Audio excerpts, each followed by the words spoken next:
नमस्कार दोस्तों, स्वागत है हमारे channel Kabira coaching centre with एडी में। दोस्तों हम लोग पढ़ रहे हैं क्लास 10th में, तैयारी कर रहे हैं यूपी बोर्ड परीक्षा 2026 की। दोस्तों जो भी क्वेश्चंस हम लोग सॉल्व कर रहे हैं एनसीईआरटी एंड डॉक्टर मनोहरी की बुक से क्वेश्चन को सॉल्व कर रहे हैं। हम लोग अध्याय चौथा पढ़ रहे हैं, जिसका नाम है मेरे भाई द्विघात समीकरण। इसे इंग्लिश में क्वाड्रेटिक इक्वेशंस कहते हैं। अध्याय चौथे में हम लोग प्रश्नावली 4 ऐप के क्वेश्चन को सॉल्व कर रहे हैं। तो पर्सनली 4 ऐप में मेरे भाई पिछले वीडियो के माध्यम से हम लोगों ने क्वेश्चन नंबर 22 तक के क्वेश्चन को सॉल्व कर लिया था। अगर उन क्वेश्चनों को आप लोगों ने नहीं देखा होगा तो डिस्क्रिप्शन में लिंक है, आप लोग जरूर देख लीजिएगा। तो पर्सनली 4 ऐप का आज question number 23 and 24 number question को सॉल्व कर लेते हैं, तो आपका अध्याय चौथा कंप्लीट हो जाएगा। अध्याय चौथे में प्रश्नावली ए से लेकर के प्रश्नावली 4 ऐप तक के क्वेश्चन दिए हुए थे। तो आज की वीडियो के माध्यम से आपका अध्याय चौथा कंप्लीटली कंप्लीट हो जाएगा। एक भी क्वेश्चन मैं नहीं छोड़ा हूँ, सारे क्वेश्चंस को पढ़ाया हूँ और एक एक क्वेश्चन बहुत अच्छी तरीके से मैं समझाया हूँ। तो दोस्तों बोर्ड एग्जाम 2026 की हम लोग तैयारी कर रहे हैं। ये क्वेश्चंस काफ़ी ज़्यादा इंपॉर्टेंट क्वेश्चंस हैं। ठीक है मेरे भाई। तो ये दोनों क्वेश्चंस इंपॉर्टेंट हैं, क्वेश्चन नंबर 23 एंड 24। अगर आपके बोर्ड एग्जाम में ये क्वेश्चन आता है मेरे भाई, तो 5 अंक में देखने को मिलेगा, क्योंकि विस्तृत उत्तरीय प्रश्न है। विस्तृत उत्तरीय प्रश्न आपके बोर्ड एग्जाम में 5 अंक में देखने को मिलता है। तो चलिए हम लोग question number 23 and 24 number question को सॉल्व कर लेंगे, तो आपका प्रश्नावली 4 ऐप कंप्लीट हो जाएगा। तो भाई एक चीज़ और आप लोग को बताना चाहता हूँ कि आपका नेक्स्ट वीडियो से अध्याय 5वां स्टार्ट हो जाएगा।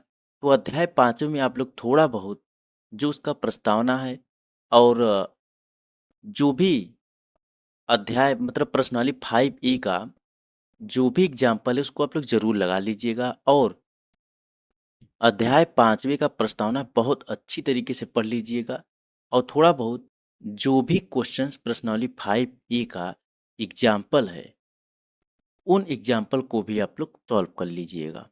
ठीक है मेरे भाई, जब एग्जाम्पल आप लोग लगा लेंगे तो मैं प्रश्नावली 5A का क्वेश्चन सॉल्व कराऊंगा, तो आप लोग को बहुत अच्छी तरीके से समझ में आएगा। तो चलिए मेरे भाई हम लोग प्रश्नावली 4 ऐप का question number 23 and 24 number question को सॉल्व करते हैं।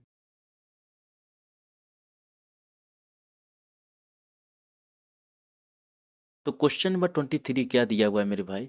मैसूर और बेंगलोर के बीच की 132 किमी यात्रा करने में एक एक्सप्रेस रेलगाड़ी सवारी गाड़ी से 1 घंटा कम समय लेती है।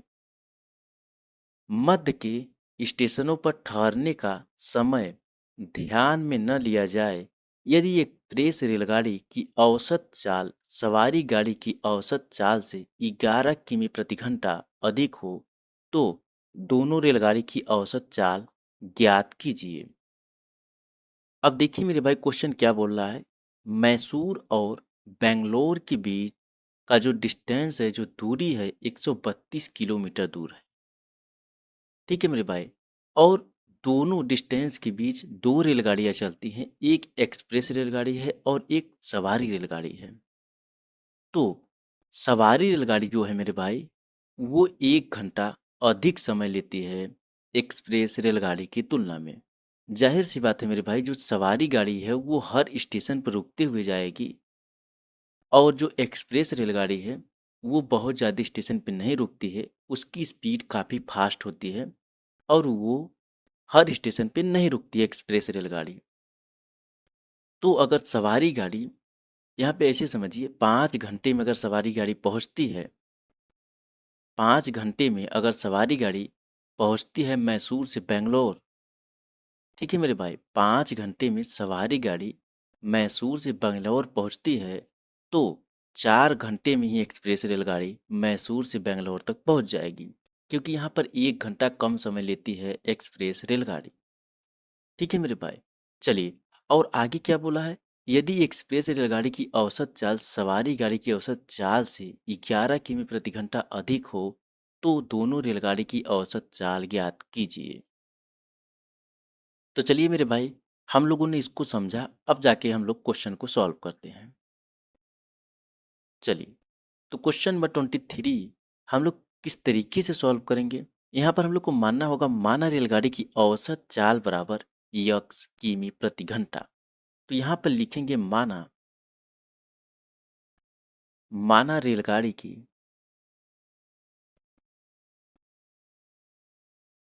माना रेलगाड़ी की औसत चाल, माना रेलगाड़ी की औसत चाल यक्स किमी प्रति घंटा। ठीक है मेरे भाई। तो हम लोगों ने माना, माना रेलगाड़ी की औसत चाल बराबर यक्स किमी प्रति घंटा, क्योंकि जो रेलगाड़ी की चाल है वो दिया हुआ नहीं है, हम लोग को चाल ही ज्ञात करना है। तो आगे क्या बोला है मेरे भाई, तो एक्सप्रेस, एक्सप्रेस, एक्सप्रेस रेलगाड़ी, एक्सप्रेस रेलगाड़ी की औसत, औसत चाल। तो एक्सप्रेस रेलगाड़ी की औसत चाल क्या हो जाएगी मेरे भाई, हम लोगों ने रेलगाड़ी की औसत चाल यक्स माना हुआ है, तो यहाँ पर यक्स प्लस उसके बाद आगे क्या हो जाएगा मेरे भाई, कितना दिया हुआ है, 11 किमी। देखिए यहाँ पर 11 किमी औसत चाल हो, ठीक है मेरे भाई, 11 किमी प्रति घंटा अधिक औसत चाल हो रेलगाड़ी की, सॉरी, जो एक्सप्रेस रेलगाड़ी है उसकी औसत चाल सवारी गाड़ी की औसत चाल से 11 किमी प्रति घंटा अधिक हो। सवारी गाड़ी जो है मेरे भाई उससे अधिक स्पीड से चल रही है, 11 किमी प्रति घंटा अधिक स्पीड से चल रही है एक्सप्रेस रेलगाड़ी। तो यहाँ पर यक्स प्लस 11 हो जाएगा। ठीक है मेरे भाई।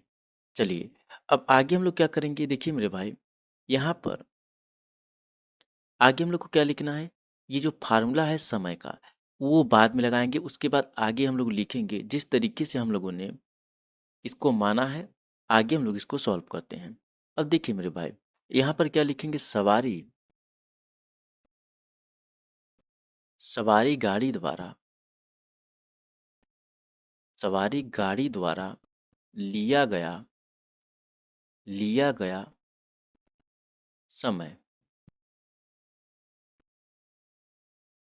सवारी गाड़ी द्वारा लिया गया समय। तो यहाँ पर सवारी गाड़ी द्वारा लिया गया समय, समय का फार्मूला क्या होता है मेरे भाई, समय बराबर दूरी बटा चाल होता है। क्या होता है, दूरी बटा चाल होता है। तो समय बराबर दूरी बटा चाल होता है मेरे भाई। तो यहाँ पर डिस्टेंस हम लोगों ने, डिस्टेंस कितना दिया हुआ है, डिस्टेंस, जो डिस्टेंस है मैसूर और बेंगलोर के बीच 132 किमी का डिस्टेंस है। कितना है मेरे भाई, 132 किमी का है। तो दूरी कितना हो जाएगा, 132 हो जाएगा। और चाल क्या हो जाएगा मेरे भाई, हम लोगों ने एक्स माना हुआ है। ठीक है मेरे भाई, चाल हम लोगों ने एक्स माना हुआ है और डिस्टेंस 132 किमी दिया हुआ है। ठीक इसी प्रकार से यहाँ पर लिख लीजिए आप लोग, यहाँ पर डैश डैश जो मैं कर रहा हूँ, यहाँ पर सवारी गाड़ी द्वारा लिया गया समय, यहाँ पर लिख लीजिएगा एक्सप्रेस गाड़ी द्वारा लिया गया समय, एक्सप्रेस गाड़ी द्वारा लिया गया यहाँ पर समय, एक्सप्रेस गाड़ी द्वारा लिया गया समय, समय बराबर दूरी बटा चाल होता है, यही होता है मेरे भाई। उसके बाद अब दूरी कितना, 132 है, 132 किमी है। और डिस्टेंस, सॉरी डिस्टेंस क्या है मेरे भाई, 132 किमी है। और चाल, चाल क्या है, यहाँ पर यक्स प्लस 11 हो जाएगा, क्योंकि जो हम लोगों ने माना हुआ है एक्सप्रेस रेलगाड़ी की औसत चाल यक्स प्लस 11 माना हुआ है। ठीक है मेरे भाई। चलिए, चलिए अब इतना होने के बाद आगे हम लोग लिखेंगे प्रश्नानुसार, हम लोग प्रश्नानुसार लिखेंगे। अब यहाँ पर हम लोग क्या लिखेंगे मेरे भाई, यहाँ पर आगे लिख लीजिए प्रश्नानुसार के बाद आप लोग लिख लीजिए एक्सप्रेस गाड़ी सवारी, एक्सप्रेस गाड़ी सवारी गाड़ी से 1 घंटा समय कम लेती है।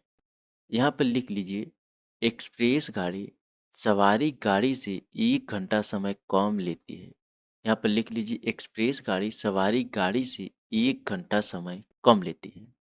तो यहाँ पर आगे हम लोग क्या लिखेंगे, सवारी गाड़ी, सवारी गाड़ी माइनस एक्सप्रेस, सवारी गाड़ी माइनस एक्सप्रेस गाड़ी। बराबर कितना मेरे भाई, 1 घंटा कम समय लेती है। उसके बाद अब आगे देखिए मेरे भाई, सवारी गाड़ी को हम लोगों ने क्या माना है, 132 अपॉन में यक्स माइनस एक्सप्रेस रेलगाड़ी क्या है मेरे भाई, 132 अपॉन में यक्स प्लस 11 है, बराबर 1 हो जाएगा। अब देखिए मेरे भाई, सवारी गाड़ी माइनस एक्सप्रेस गाड़ी, तो ये सवारी गाड़ी जो है मेरे भाई, सवारी गाड़ी का समय कितना है, 132 अपॉन में यक्स है। तो हम लोगों ने सवारी गाड़ी बराबर सवारी गाड़ी के स्थान पर 132 अपॉन में एक्स को रखा। ठीक इसी प्रकार से एक्सप्रेस गाड़ी बराबर हम लोगों ने 132 अपॉन में यक्स प्लस 11 को रख दिया है, और बराबर कितना टाइम लेता है, 1 घंटे का समय लेता है।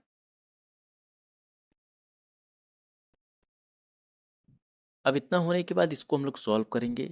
हम लोग इसका क्रॉस मल्टीप्लाई कर देंगे तो 132 यक्स प्लस 11 और माइनस 132 यक्स हो जाएगा अपॉन में यक्स यक्स प्लस 11 बराबर 1 हो जाएगा।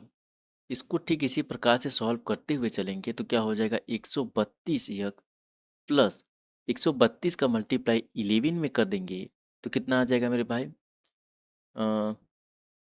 32, 132 दहा में 1320 हो गया, और प्लस 132 कर देंगे तो 1400 कितना आ जाएगा मेरे भाई, 52 आ जाएगा।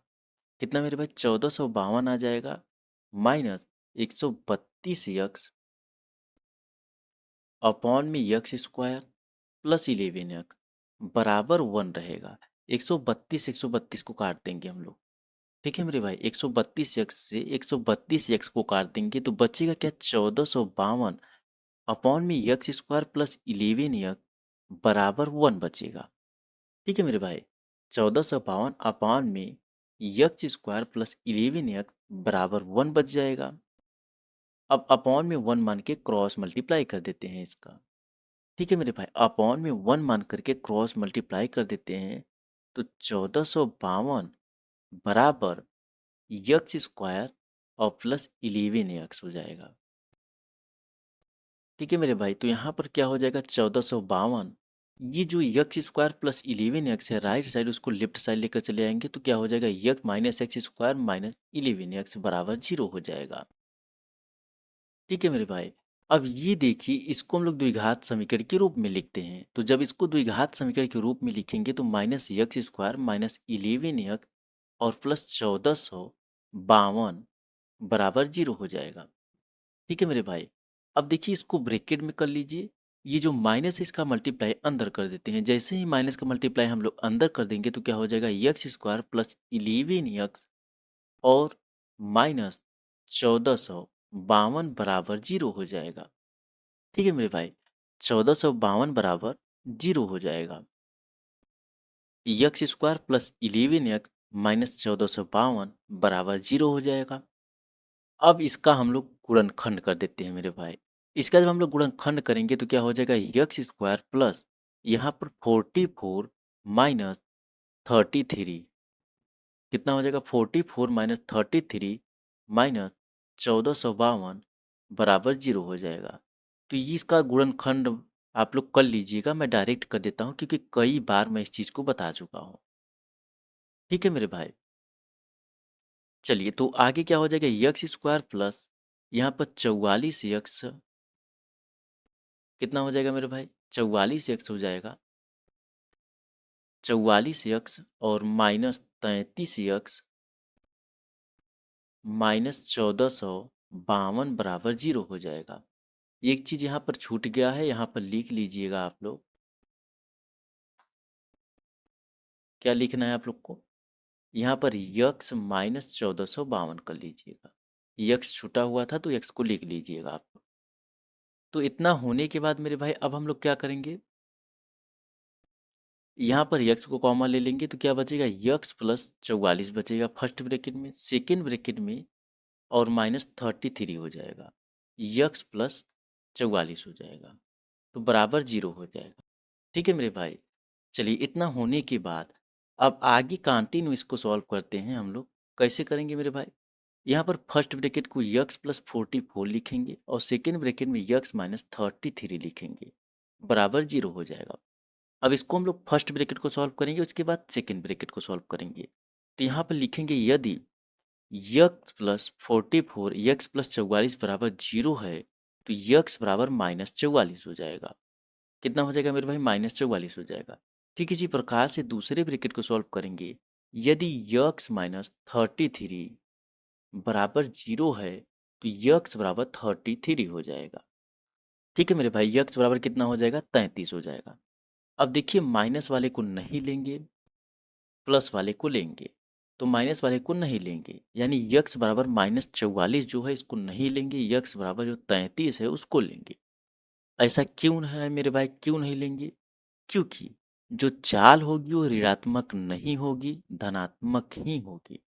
जैसे मान लीजिए आप घर से कहीं जा रहे हैं, तो आपको वहाँ पर जाना है, तो आप धनात्मक में ही जाएंगे, आगे ही जाएंगे।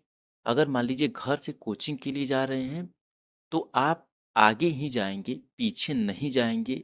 अगर पीछे जाएंगे तो कोचिंग नहीं पहुंचेंगे, आगे जाएंगे तभी कोचिंग पहुंचेंगे। तो इसी प्रकार से आप समझ सकते हैं कि जो चाल है वो धनात्मक होगी, ऋणात्मक नहीं हो सकती। चाल हमेशा धनात्मक होती है। तो यहाँ पर आप लोग लिख सकते हैं अपने समझने के लिए, चूंकि चाल ऋणात्मक नहीं हो सकती इसीलिए यक्स बराबर -44 को नहीं लेंगे। ये समझने के लिए लिखना होगा, आप लोग को लिख लीजिएगा आप लोग, ताकि आप लोग को ये पता चले कि जो -44 है इसको मैं क्यों नहीं लिया हूँ। अगर आप इसको नहीं लेते हैं, छोड़ देते हैं, तो बाद में जब रिवाइज करेंगे तो नहीं समझ में आएगा क्यों छोड़ दिया, इसको क्यों नहीं लिया मैं। तो यहाँ पर लिख लेंगे तो आप लोग को समझ में आएगा। यहाँ पर लिख लीजिए चूंकि चाल ऋणात्मक नहीं हो सकती इसीलिए यक्स बराबर -44 को नहीं लेंगे, यक्स बराबर 33 को लेंगे। चलिए, तो बस यही आपका राइट आंसर हो गया। कि क्या हो गया मेरे भाई? यहाँ पर हो गया सवारी गाड़ी। सवारी गाड़ी हम लोगों ने यक्स माना था, सवारी गाड़ी की चाल हम लोगों ने क्या माना था? यक्स माना था। सवारी गाड़ी की चाल यक्स माना था तो यक्स बराबर 33 आया हुआ है। ठीक है मेरे भाई। उसके बाद यहाँ पर क्या लिखेंगे? एक्सप्रेस गाड़ी। एक्सप्रेस गाड़ी, एक्सप्रेस गाड़ी की चाल क्या था मेरे भाई? यक्स प्लस 11 था। तो यहाँ पर यक्स बराबर 33 आया हुआ है, तो यहाँ पर 33 प्लस 11 कर देंगे तो क्या हो जाएगा मेरे भाई? 44 हो जाएगा। ठीक है मेरे भाई, 33 प्लस 11 कर देंगे तो ये 44 हो जाएगा। तो यहाँ पर आप लोग लिख सकते हैं, क्या लिख सकते हैं मेरे भाई? ये ऐसे हो गया। यहाँ पर लिख सकते हैं अतः, क्या लिखेंगे? अतः सवारी गाड़ी की चाल, यहाँ पर लिख लीजिए अतः सवारी गाड़ी की चाल 33 तथा एक्सप्रेस गाड़ी की चाल 44 हो जाएगा। यहाँ पर आप लोग लिख लीजिएगा, मैं छोड़ दे रहा हूँ, मैं फिर से एक बार बोल दे रहा हूँ। अतः सवारी गाड़ी की चाल 33 तथा एक्सप्रेस गाड़ी की चाल 44 हो जाएगा। यहाँ पर सवारी गाड़ी भी लिख सकते हैं, सवारी रेलगाड़ी भी लिख सकते हैं, एक्सप्रेस रेलगाड़ी भी लिख सकते हैं। ठीक है मेरे भाई, चलिए अब आगे हम लोग क्वेश्चन नंबर 24 नंबर क्वेश्चन को सॉल्व कर लेते हैं। तो आपका अध्याय जो चौथा है वो कम्प्लीटली कंप्लीट हो जाएगा। सारे क्वेश्चंस को मैं सॉल्व करा दिया हूँ और बहुत अच्छी तरीके से एक एक क्वेश्चन समझ में आए होंगे। चलिए हम लोग क्वेश्चन नंबर 24 नंबर क्वेश्चन को सॉल्व करते हैं। तो इसमें थोड़ा इमेज का वो है, तो इमेज भी मैं बना दूंगा, आप लोग समझ लीजिए। देखिए मेरे भाई, 13 मीटर व्यास वाले एक वृत्ताकार पार की परिसीमा कि एक बिंदु पर एक खंभा इस प्रकार गाड़ना है। क्या बोला है मेरे भाई? 13 मीटर व्यास वाले एक वृत्ताकार पार्क। तो यहाँ पर एक वृत्ताकार पार्क को मैं बनाता हूँ जो कि 13 मीटर व्यास का है। चलिए देखिए, अच्छा बन नहीं रहा है, आप लोग बना लीजिएगा अपने से, गोलाप्रकार से बना लीजिएगा आप। तो यहाँ पर क्या बोला है? 13 मीटर व्यास वाले एक वृत्ताकार पार्क की परिसीमा के एक बिंदु पर एक खंभा गड़ा हुआ है। इसके बिंदु पर एक खंभा गड़ा हुआ है। आगे मैं इमेज बनाता हूँ तो आप लोग को समझ में आएगा। खंभा गड़ा हुआ नहीं है, गाड़ना है हम लोग को।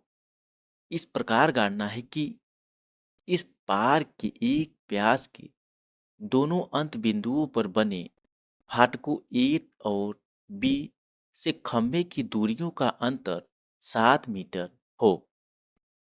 क्या ऐसा करना संभव है? यदि है तो दोनों फाटकों से कितनी दूरियों पर खंभा गाड़ना है? अब देखिए मेरे भाई, इसको इस तरीके से समझिए। एक 13 मीटर व्यास वाले वृत्ताकार पार्क है। उसकी परिसीमा एक बिंदु पर खंभा गाड़ना है, और जो भी खंभा गाड़ेंगे फाटक ए और बी की दूरियों का जो अंतर होगा 7 मीटर होगा। तो यही बोल रहा है कि क्या गाड़ना संभव है? अगर गाड़ना है, संभव गाड़ना है, तो खंभा की जो दूरियां हैं वो कितनी दूरी पर गाड़ना है हम लोग को, यही बताना है हम लोग को। तो चलिए, एक मैं वृत्ताकार 13 मीटर एक वृत्ताकार व्यास बना दिया हूँ। अब देखिए मेरे भाई, इस पे एक खंभा गाड़ते हैं। देखिए इस तरीके से आप लोग इमेज बना लीजिए। ये थोड़ा सही नहीं बन रहा है, लेकिन आप लोग अपने से बना लीजिएगा। ठीक है, तो ये हो गया। अब देखिए मेरे भाई, इसका जो व्यास है ये 13 मीटर हो गया। ठीक है मेरे भाई, इसको ए मान लीजिए, इसको बी मान लीजिए। आप लोग यहाँ पर देखिए, ये पूरा पूरा बनेगा। ठीक है मेरे भाई, ये पूरा पूरा बनेगा, ये ऐसे बनेगा, ये ऐसे ऐसे। तो यहाँ पर ये ए हो गया, ये बी हो गया, और ये सी हो गया।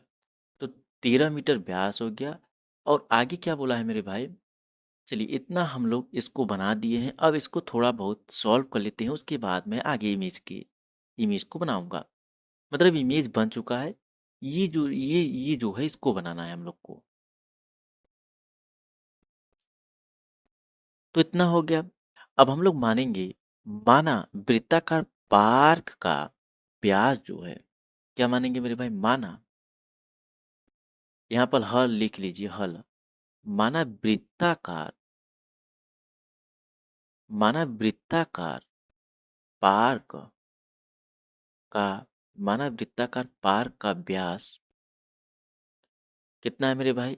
ए बी लिख लीजिए, ए बी, ताकि समझ में आए ना। ए बी बराबर क्या है? 13 मीटर। ए बी बराबर 13 मीटर हो जाएगा। ठीक है मेरे भाई, माना वृत्ताकार पार्क का व्यास ए बी बराबर 13 मीटर हो जाएगा।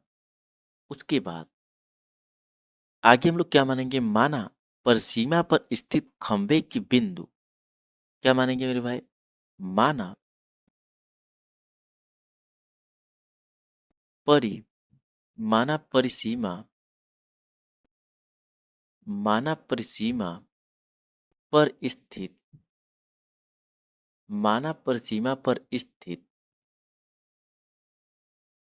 खंभे की बिंदु माना परिसीमा पर स्थित खंभे की बिंदु P है। ठीक है मेरे भाई, क्या मान लेंगे? P मान लेंगे। उसके बाद इसलिए ये कोण बनेगा मेरे भाई, ये कोण है। कितने अंश का? 90 डिग्री का कोण है। तो क्या हो जाएगा मेरे भाई? इसलिए इसका जो कोण है ए पी और बी, ठीक है मेरे भाई, ए पी बी, ये P रहेगा। ए पी बी बराबर 90 डिग्री। क्योंकि जो ये कोण है मेरे भाई, ये 90 डिग्री का है। कितने डिग्री का? 90 डिग्री का, 90 अंश का कोण है। ठीक है, तो 90 अंश का कोण है। यहाँ पर जो ए बी सी लिखा हूं, यहाँ पर सी नहीं लिखना है, यहाँ पर पी लिख लीजिए आप।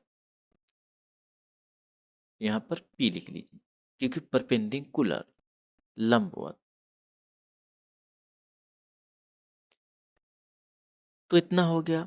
इतना होने के बाद अब आगे क्या करना है? यहाँ पर आगे लिखना है फाटक बी से खंभे की दूरी। क्या लिखना है? फाटक बी से क्या लिखना है मेरे भाई? यहाँ पर लिखना है फाटक बी से खंभे की दूरी। तो फाटक बी से खंभे की दूरी क्या हो जाएगा मेरे भाई? बीपी। बीपी बराबर यक्स हो जाएगा। कितना हो जाएगा? यक्स, यहाँ पर मीटर भी लिख लीजिए, यक्स मीटर हो जाएगा। तो यहाँ पर फाटक से खंभे की दूरी बीपी बराबर यक्स मीटर हो जाएगा। ठीक है, ये इमेज देखिए जो मैं बनाया हूँ, इस हिसाब से हो जाएगा। तो इतना हो गया। अब इतना होने के बाद देखिए मेरे भाई, ये थोड़ा-सा ना बहुत इमेज के माध्यम से समझाना पड़ रहा है। थोड़ा-सा इसमें प्रॉब्लम आप लोग को हो सकता है होगी, लेकिन एक आध दो बार देख लिख के तो प्रॉब्लम समाप्त हो जाएगी। तो इतना हो गया। अब आगे यहाँ लिखिए प्रश्नानुसार। प्रश्नानुसार। तो प्रश्नानुसार हम लोग को क्या सॉल्व करना है आगे? दूरियों का अंतर जो है कितना दिया हुआ है? 7 मीटर दिया हुआ है। कितना दिया हुआ है? जो इनकी दूरियों का अंतर है, यहाँ पर देखिए अंतर कितना दिया हुआ है? 7 मीटर दिया हुआ है। ए और बी से ए और बी से खंभे की दूरियों का अंतर 7 मीटर दिया हुआ है। कितना? ए और बी से खंभे की दूरियों का अंतर जो है वो 7 मीटर दिया हुआ है। यही दिया हुआ है। तो इसलिए हम लोग क्या लिखेंगे? यहाँ पर लिख लीजिएगा आप लोग, यहाँ पर प्रश्नानुसार के आगे लिख लीजिएगा, दूरियों का अंतर 7 मीटर दिया हुआ है। लिख लीजिएगा, या फिर क्वेश्चन में दिया हुआ है तो उसी समझ सकते हैं आप लोग। तो यहाँ पर इसलिए यहाँ पर लिखेंगे इसलिए फाटक ए से ए से दूरी, इसलिए फाटक ए से दूरी AP बराबर, क्या मेरे भाई, AP बराबर x+7 हो जाएगा। इसलिए यहाँ पर AP बराबर क्या हो जाएगा? x+7 हो जाएगा। ठीक है मेरे भाई, कितना हो जाएगा? x+7 हो जाएगा। अब हम लोग आगे क्वेश्चन को सॉल्व करते हैं। अब देखिए मेरे भाई, AP², ये देखिए जो फार्मूला है पाइथागोरस प्रमेय से, तो यहाँ पर लिख लीजिएगा पाइथागोरस, यहाँ पर गोरस रहेगा, पाइथागोरस प्रमेय से। तो पाइथागोरस प्रमेय के अनुसार आगे हम लोग सॉल्व करेंगे। तो क्या लिखेंगे मेरे भाई? ए पी बी में तो यहाँ पर APB में यानी क्या हो जाएगा? AP² प्लस BP² और बराबर AB² हो जाएगा। ठीक है मेरे भाई, AP² प्लस PB² बराबर AB² हो जाएगा। ठीक है मेरे भाई, क्या हो जाएगा? AP² प्लस BP² बराबर AB² हो जाएगा। तो इसके अनुसार हम लोग इसको रखेंगे। देखिए AP², चलिए मैं इमेज में दिखाता हूँ। AP², देखिए AP² यानी x+7 का स्क्वायर हो जाएगा। कितना हो जाएगा मेरे भाई? AP² यानी x+7 का स्क्वायर हो जाएगा। x+7 का स्क्वायर हो जाए प्लस BP², BP² यानी, देखिए BP² यानी x, यहाँ पर देखिए ये x रहेगा, यहाँ पर लिख देता हूँ, मैं भूल गया था, तो यहाँ पर x हो जाएगा। तो यानी x का स्क्वायर हो जाएगा। कितना हो जाएगा मेरे भाई? x का स्क्वायर हो जाएगा बराबर AB²। AB² यानी मेरे भाई क्या है यहाँ पर? देखिए AB का जो डिस्टेंस दिया हुआ है 13 मीटर दिया हुआ है, तो यहाँ पर 13² हो जाएगा।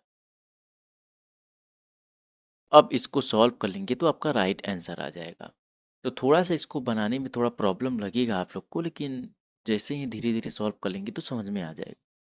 तो यहाँ x+7 का होल स्क्वायर का हम लोग फार्मूला लगाएंगे, तो x² प्लस 7 का स्क्वायर यानी 49 हो जाएगा, प्लस 2 × x × 7 बराबर, सॉरी, प्लस x² हो जाएगा। कितना हो जाएगा मेरे भाई? प्लस x² हो जाएगा बराबर 132 रहेगा। अब ये आगे बहुत आसान है और ज़्यादा टाइम नहीं लगेगा, बस 2-3 मिनट का और क्वेश्चन बचा हुआ है। तो यहाँ पर आगे क्या हो जाएगा मेरे भाई? इसका हम लोग जो है इसको पहले रीअरेंज है, इसको सही करते हैं। यानी x² प्लस 49, 2 7 × 14, तो 14x प्लस x² और जो 132 राइट साइड है उसको लेफ्ट साइड लेकर आएंगे तो -132 बराबर 0 हो जाएगा। इतना होने के x² प्लस x² कर देंगे तो 2x² हो जाएगा, प्लस यहाँ पर 14x बचेगा और प्लस यहाँ पर 49 माइनस 132 हो जाएगा बराबर 0 हो जाएगा।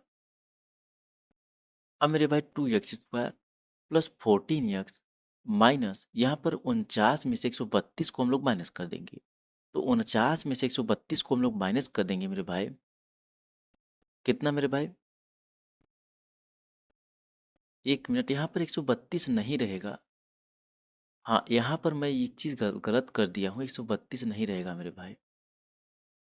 देखिए, हमें ध्यान नहीं आया, मैं इसको बताया भी नहीं और भूल गया। हाँ, 13 का स्क्वायर जो होता है, 13 का स्क्वायर जो होता है 169 होता है, 169 होता है, 169 होता है मेरे भाई।